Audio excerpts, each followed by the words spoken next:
Consider class. Class is not simply a question of income. It is a relationship between two groups or multiple groups as it relates to production. Wait. Did he just smuggle Marxism in? He did, 100%. Okay. He's even talking about the means of production. Yeah, because, wait, so this guy's just a Marxist.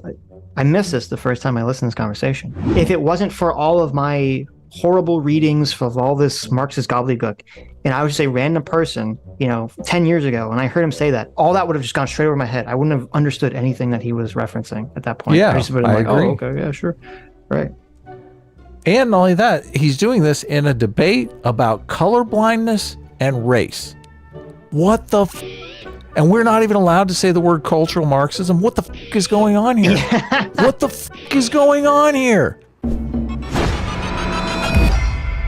Look at that. We would be on safe ground to say that race refers to the set of social relations produced by racism. It is the mark on our social reality left by the fact that... Wait. I gotta hear that. He did it. He did it.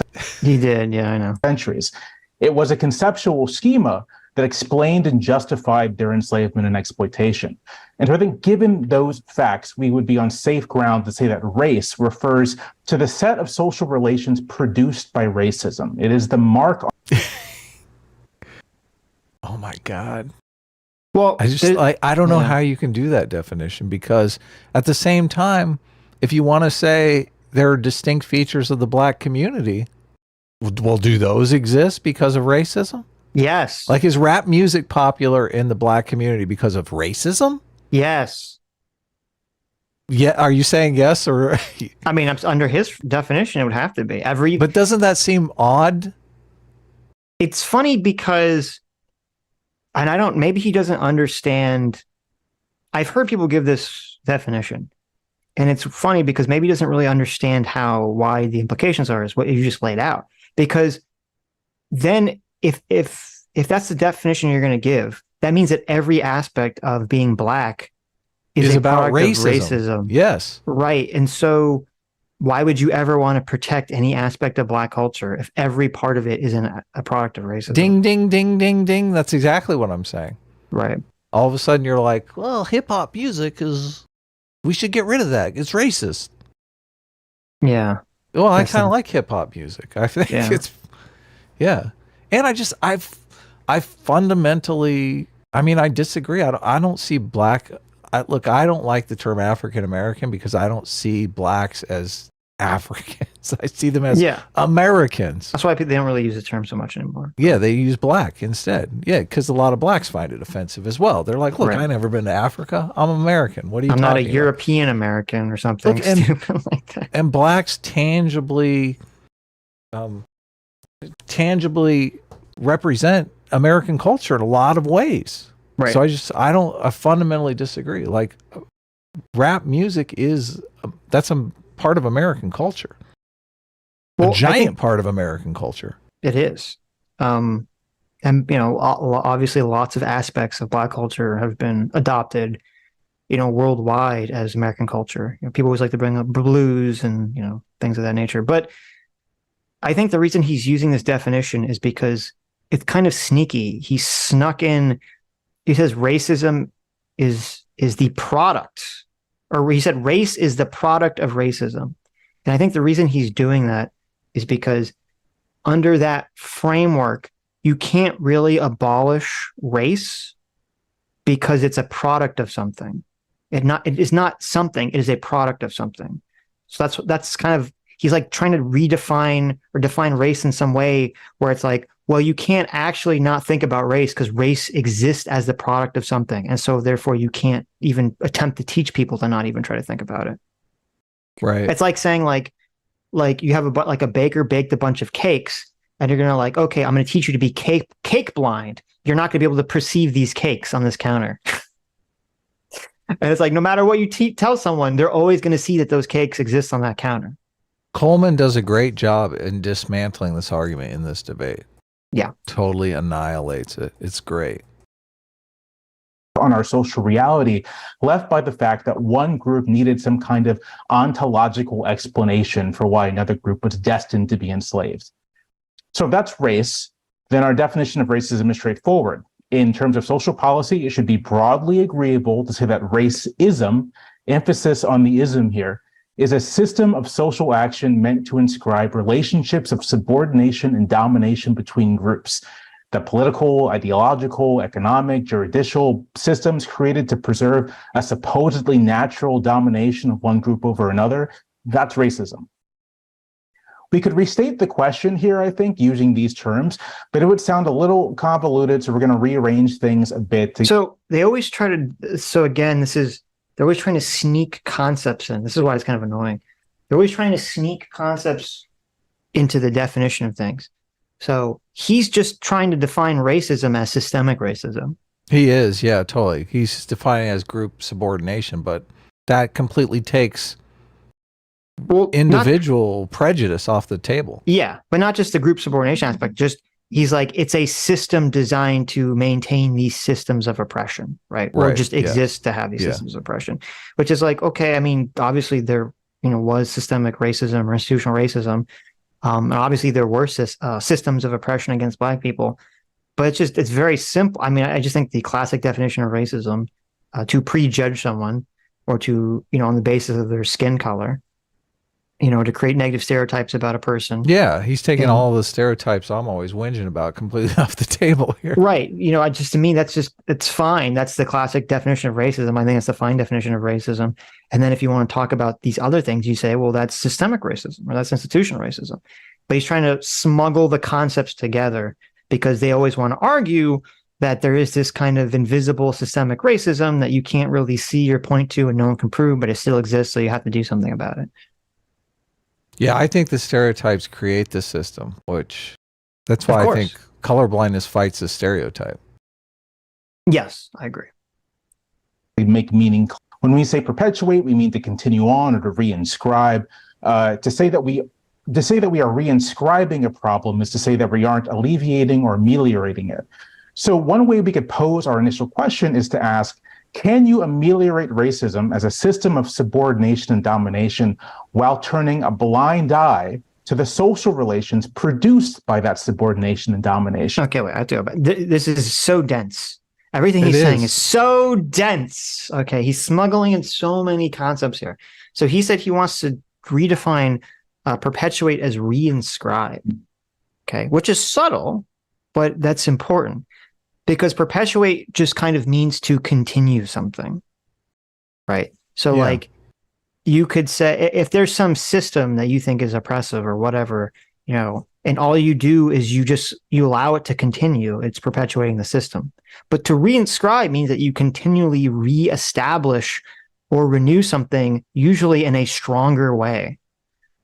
So he's using perpetuate as like, oh, well, we're like reestablishing racism again and again every generation in a more solidified, stronger fashion. Which is obviously not what I would agree exists and is ridiculous. But that's a giant claim. There was a great chart that Coleman brings up in his TED Talks. And it's like a chart that shows people's perspectives on race relations. And you see it's like, white people, I forget what the exact numbers were, but you see like the white people are like 5 or 10 points above Black people and thinking like things are less racist. And you see as time goes on, they're both going up at like the same rate. Both white people and Black people overall think the country's becoming less and less and less and less racist and things are getting better and better and better. And then as soon as it's like woke year, 2014, 2015, you see those lines both for Black and white plummet into the ground. Right, yeah. And it's like, oh, what happened? Was there some magical racism that just made everyone racist? Or did all this woke shit become the mainstream and it made everyone hate each other? That's number 2. Yeah. I picked number 2. It's door number 2. To say that we are reinscribing a problem is to say that we aren't alleviating or ameliorating it.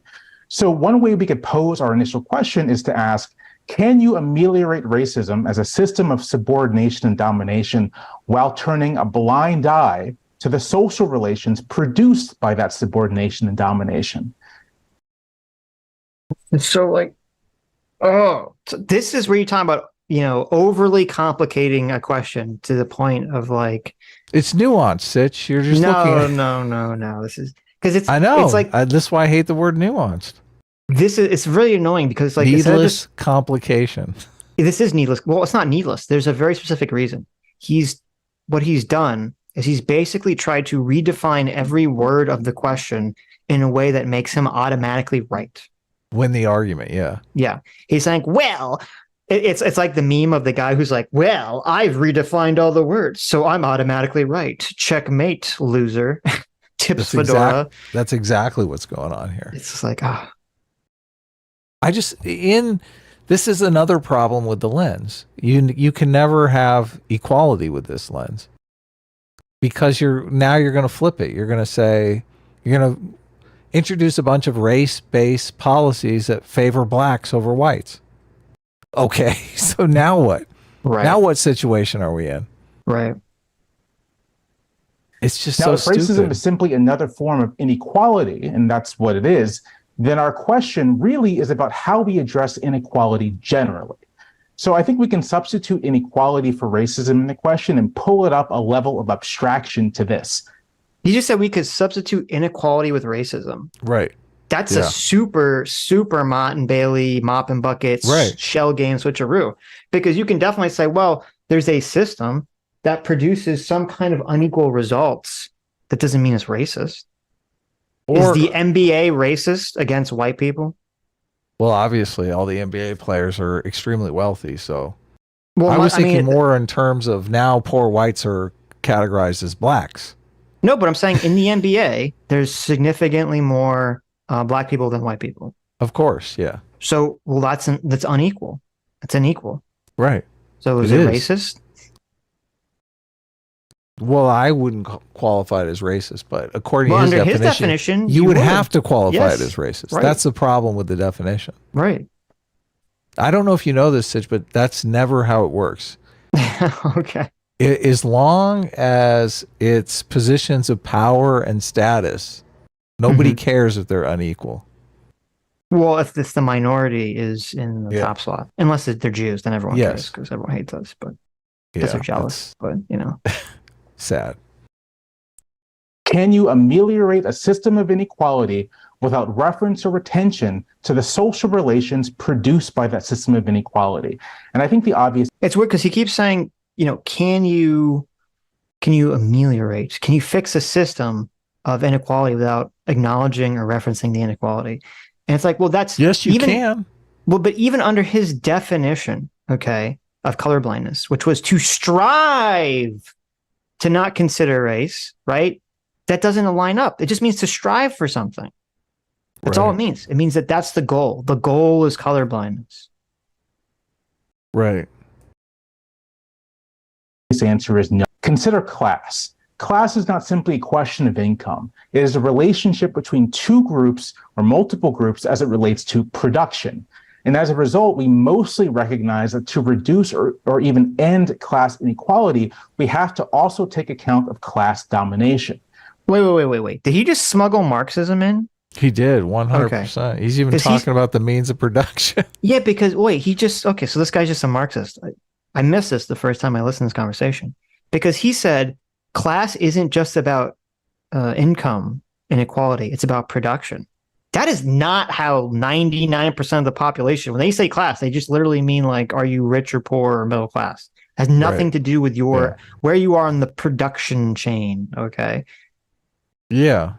I mean, you can inherit money and not produce anything. Exactly, right. Or you could start a small business, you know, make crap tons of money. Right. You know, it's just interesting. So he just smuggled Marxism into this conversation. So they just really show, but this is a problem. All these guys are hiding their power level. All these Marxists are hiding the fact that they're Marxists. Yes, and that they're viewing everything from a specifically anti-liberal Marxist lens. Right. To production. And as a result, we mostly recognize that to reduce or even end class inequality, we have to also take account of class domination. We can't simply redistribute wealth from one group to another. We have to do something about the relationship between laborers and owners of capital and everyone in between. So he's basically trying to, in a very nice way, or in a very, oh my God. So I hate this crap. all these guys are lying. They're all hiding their power level, because what he's saying is, if class is not about money and it's about means or relation to production, that in order to solve means of making money is what he's saying. Right. But so what he's saying is that in order to solve the problems of class inequality, you have to essentially abolish capital. Well, I don't know that that's what he's saying. Look, That is what he's saying. Here's the dumbed down version of what I think he's saying. He's saying that you can't just take income from business owners and give it to poor people, because those poor people are going to spend their money on products and services. It's just going to go right back to the business owners. You have to take away their businesses and give those to the poor people so that they have a way to produce things and generate income. That's what I believe he's saying. Yeah, no. I agree. That's what I'm saying. Yeah. That's what I mean when I say he's saying you have to abolish capital. Who is stopping people from starting businesses? Look, I hear, look, I'm not a member of the black community. If you can't tell, I'm like a white dude from California. So, but I do listen to some of these shows and live streams with various black creators. And I mean, it ranges, because there are some black creators that are very entrepreneurial, and they say, look, in order for the black community to get ahead, we got to have an entrepreneurial mindset. We got to be in business. We got to start our own businesses. And I see that as a good thing. But there are a lot of black creators that think that's acting white or being white or becoming white or giving into whiteness. Well, that's the leftist perspective. Yeah. So I'm much more inclined to side with the entrepreneurial spirit in the black creators that are saying start businesses. It's strange that he seems to be saying, I don't know why you have to appropriate somebody else's business or destroy somebody else's business when you could just start your own business, right? Right. Inevitably, when this comes up, though, if you bring this up on a live stream, they're going to hearken back to the Black Wall Street and where did that take place? Tulsa, that's it. The Tulsa Massacre and Black Wall Street, right? They're going to basically say, well, black people aren't allowed to start their own businesses, as if that didn't happen 90 years ago. Right. Right. And had nothing to do with white people saying we need to go stop white people from creating businesses. Exactly. Yeah. Exactly. It's kind of just an excuse. So yeah, starting businesses is hard, and like every single white person is not a business owner, because a lot of people just don't want the responsibility. So sure, not everyone has that the brain for it. I don't really have the brain for it. Look, sit up. I have the brain for it. I'm not necessarily sure I want that kind of responsibility. Right. So there's twofold there. Yeah. Okay, let me go back for a second, because I want to hear his full answer to this uninterrupted. Groups as it relates to production? The answer is no. Consider class. Class is not simply a question of income. It is a relationship between two groups or multiple groups as it relates to production. And as a result, we mostly recognize that to reduce or even end class inequality, we have to also take account of class domination. We can't simply redistribute wealth from one group to another. We have to do something about the relationship between laborers and owners of capital and everyone in between. Otherwise, we end up in the same place that we started. And so back in the 1930s, when we began. Okay, so what he's saying is, I don't know why the camera switched to Coleman. So what he's saying is, he's literally just laid out the most standard version of Marxism. Right. That, we need to abolish capital ownership. Now, I don't know if he's in favor of state ownership of everything, or if he's in one of these, everything should be run by a co-op. Probably the co-op model, because that's what's popular nowadays. But it's annoying to me that these people that are just Marxists are arguing anti-liberal Marxist gobbledygook to a left-wing audience of liberals, and they intentionally hide their power level, or they word it in a way like, if it wasn't for all of my horrible readings of all this Marxist gobbledygook, and I would just say random person, 10 years ago, and I heard him say that, all that would have just gone straight over my head. I wouldn't have understood anything that he was referencing at that point. Yeah, I just would have been like, agree. oh, okay, yeah, sure. Right. And not only that, he's doing this in a debate about colorblindness and race. What the fuck? And we're not even allowed to say the word cultural Marxism. What the fuck is going on here? What the fuck is going on here? This is literally a debate about racism. I'm glad. And this guy's entire opening statement is about Marxism. Dude, you disagree, Sitch? What the fuck? No, I agree completely. But I'm glad he did it because it gives away, if you're paying attention or you have the prerequisite knowledge, it gives the game away. Yeah, it totally does. This guy's just a Marxist. Yeah. That's it. That's the answer to the question. He's just a Marxist. Obviously, Marxists don't agree with colorblindness for the million reasons that we've already talked about. So, right, but their reason for disagreeing with it is particularly insidious.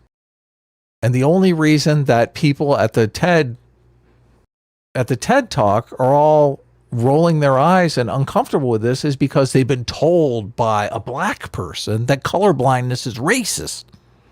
They don't know all this stuff that goes along with it. Right. That's the only reason they feel uncomfortable about this. This is so insidious. Yeah. This is so dishonest. Yep. Yeah. And to really tackle class inequality in a serious way, we passed both the Social Security Act and the Works Progress Administration, but also the National Labor Relations Act, aimed directly at reconfiguring the relationships between workers and non-workers. We recognize... Well, no, so it's interesting. So he gave two, I don't know what the last thing that he referenced was. I'll go look it up. Wait, I'll go back. That's what it was called. End up in the same place that we started.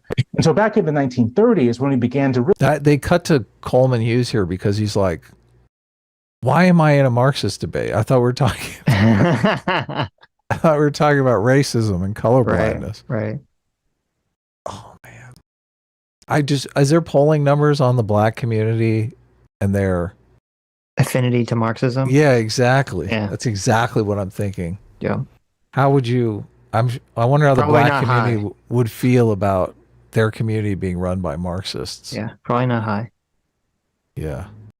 Really tackle class inequality in a serious way, we passed both the Social Security Act and the Works Progress Administration, but also the National Labor Relations Act, aimed directly at reconfiguring the relationships between workers and non-workers.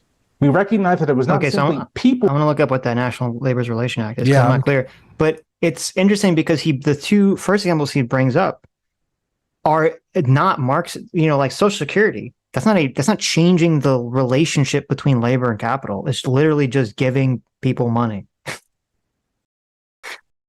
Right. So it's just that's I don't know why he would bring that up. That kind of destroys his position entirely. Right, and it's race neutral. It's literally a colorblind policy. Right, but no. So what he's trying to say is that he's trying to say, in order to alleviate class problems, you can't be class blind. You have to address class. Right. That's what he's saying. But this is why this is like a stupid thing. We would say that theoretically in our liberal society, we should be class blind in the terms of if you see someone or you meet someone who's from a, quote, different class than you, whether it be lower or higher, you shouldn't create a bunch of assumptions in your head about what that means for that person.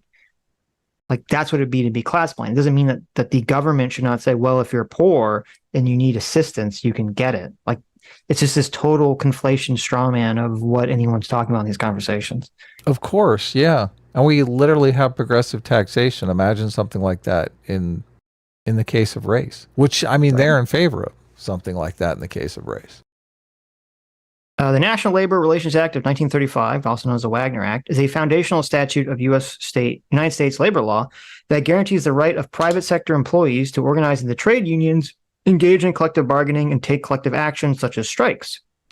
Central to the act was a ban on company unions.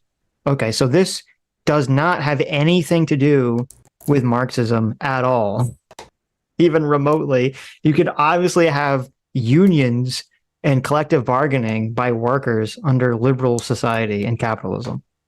Yeah, we do have that. Yeah. So again, he brings this up in a fundamentally dishonest fashion, I would argue. Yeah, the fairness of distribution between labor and management You don't need a Marxist lens to look at. Okay. Well, all the Marxist lens does is tell you one side is the oppressor and one side is the oppressed. So the argument he's trying to make, and it's kind of complicated why this argument's stupid. He's trying to say, okay, when it came to class, we passed a law that acknowledges that there's workers and there's management, and therefore workers are protected along the lines of being the category of worker to unionize and to strike against management or capital ownership. And so he's comparing that to, therefore, in order for Black people to address issues, they need to have that same kind of version where like Black people can organize in a theoretical union of sorts to address for claims against white people. That's a comparison he's trying to make. Wow. The reason that this is stupid and doesn't make any sense is because, as he's already laid out, the difference here is that with race was an artificial category that was post hoc constructed to rationalize subjugating Black people as slaves. Right. And so the way to so we should all be in favor of eliminating this completely artificially created, post hoc created justification for bigotry. That would be the goal. Or when we're talking about class is not an artificial top-down construction created by some sort of post hoc individual. It's an emergent property of just working. Someone starts a business, someone owns land, someone owns a thing, and they say, I need to hire a person to work and do a thing.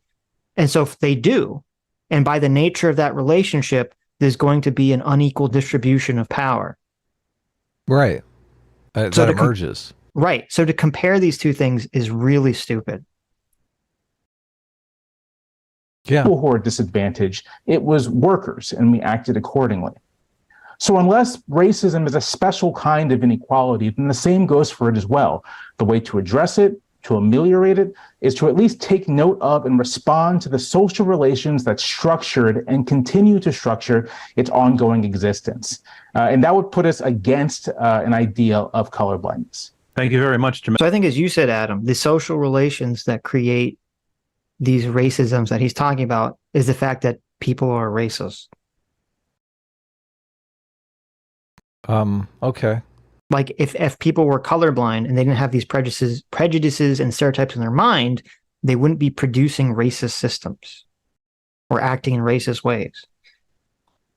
So I'm correct? You are correct. Okay. I know it's shocking to you, but sometimes you're... Don't look. I'm often correct, so. Uh-huh. I'm the underdog here. People love it when I'm correct. Mm-hmm. Hi, you just listened to a clip from the Sitch and Adams show. If you like what you heard, you can listen to our live show right here on this channel on Sunday, starting at 1 p.m. Pacific, 4 p.m. Eastern. And if you want, you can super chat us. We read $20 and up super chats on the show and then do a follow-up stream on the following Tuesday where we read the rest of the unread super chats and interact with fans of the show. Subscribe to this channel right here to listen to the live show or to listen to more of our awesome clips.